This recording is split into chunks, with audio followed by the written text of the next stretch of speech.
Hello everyone, I hope you guys are doing great and welcome to the Finance 5 Minute series. Today we are going to discuss the Indian financial system. क्या होता है Indian financial system में, क्या होता है Indian financial system, कौन कौन से कंपोनेंट्स मिल के इंडियन फाइनेंशियल सिस्टम को बनाते हैं और फाइनेंशियल सिस्टम बेसिकली होता क्या है.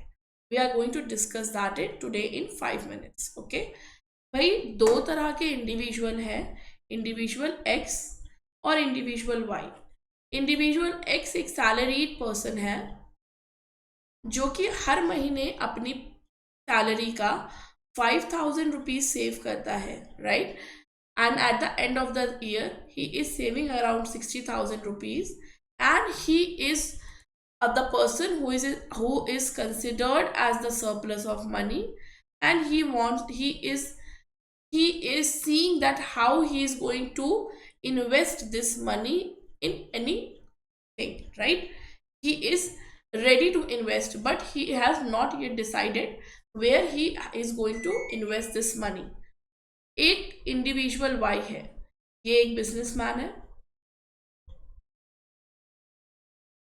He is in need of money, right. He is in need of money to start or expand his business, to start a new venture or whatever it is. ये दोनों ही individual को financial system पास में लाता है. Financial system acts as a bridge in between these two components. Clear with this? The surplus of money and the users of money, the savers of money and the users of money. Financial system is a bridge between the two, right. किस तरह से financial system in दो individuals को साथ में लेकर के आता है और किन कंपोनेंट्स के थ्रू ये दोनों के जो बीच का डिफरेंसेस है वो कम खत्म हो जाता है. सैलरीड पर्सन को एक बेहतर इन्वेस्टमेंट मिल जाता है और बिजनेस पर्सन को एक अच्छा अमाउंट ऑफ मनी मिल जाता है. That is how the financial system works. Basically financial system different sectors of economy को एक साथ efficiently and effectively and economically काम करने में मदद करता है. ओके, बात करते हैं कंपोनेंट्स ऑफ फाइनेंशियल सिस्टम के. जब हम बात करते हैं कंपोनेंट्स के बारे में तो इंडियन फाइनेंशियल सिस्टम जो है पहले ब्रॉडली क्लासिफाइड है फॉर्मल सिस्टम में, जो कि कंसिडर होता है financial institution, financial instrument, financial market and financial service. ये चार कंपोनेंट कॉन्स्टिट्यूट साथ में आकर के फॉर्मल सिस्टम को बनाते हैं. और दूसरा है आपका इनफॉर्मल सिस्टम. इनफॉर्मल सिस्टम में बेसिकली वो मनी लेंडर्स आते हैं, राइट, जो इंटरेस्ट बेस्ड मनी लेंडिंग करते हैं. बट ये मनी लेंडर्स जो है वो एक हद से ज्यादा they are going to charge you interest which is very high. Secondly, the chance or risk in associated with any manipulation is very high in this case, right?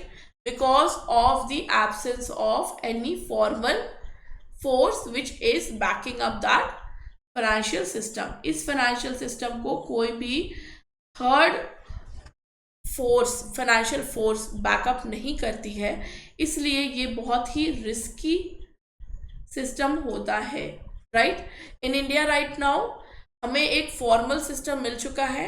That is why we are more concern and we are more devoted toward the formal system where the backup is there with us and the risk of default or the risk in association with any fraud is very less in comparison to the informal system, which is due to presence of any platform, due to the absence of any platform.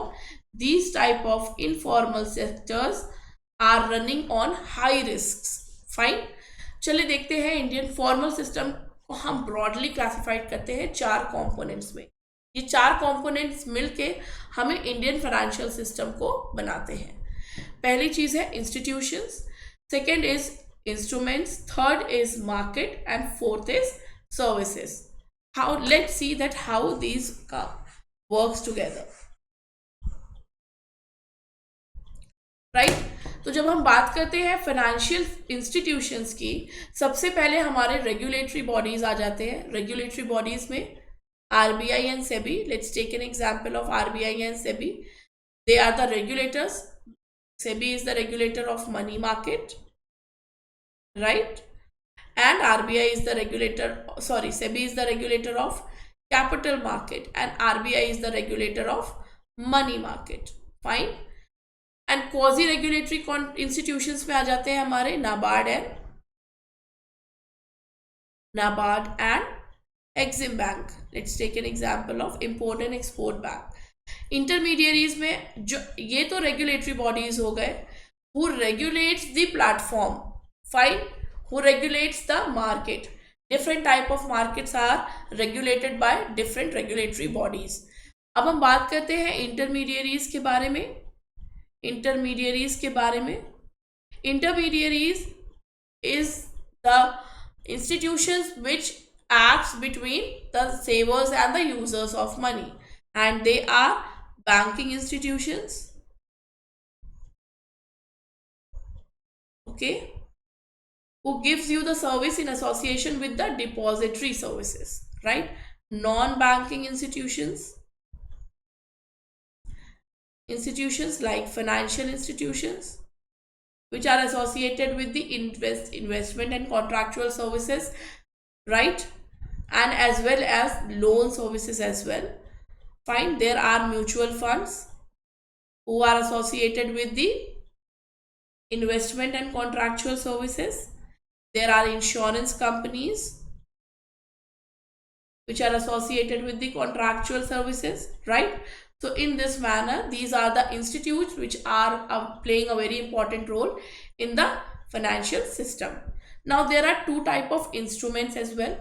The instruments are, there are various type of instruments, but broadly classified into two: the debt and equity instruments. Debt instruments are associated with the loan, where risk is very less, right? Equity instrument are the instrument which ready to share with the companies, who shares the company, right? Those are the equity instruments. Fine. And there is a combination of both debt and equity as well. The different market platforms are dealing with the different type of instrument. For example, money market is only associated with the debt instrument, but when we are talking about capital market, it is associated with both. Fine. And the market is broadly classified into two: capital market and money market. Capital market is associated with long-term investments and long-term instruments, while when we are talking about money market, it is associated with the short-term instruments. Okay, and that is how our Indian financial system is classified into four major components, and these components constitute to the financial system. There are regulatory bodies, there are intermediaries bodies, there are markets, there are instruments, and there are different type of services which is being given by these markets. This is what for Indian financial system in 5 minutes. Thank you. See you guys in the next topic.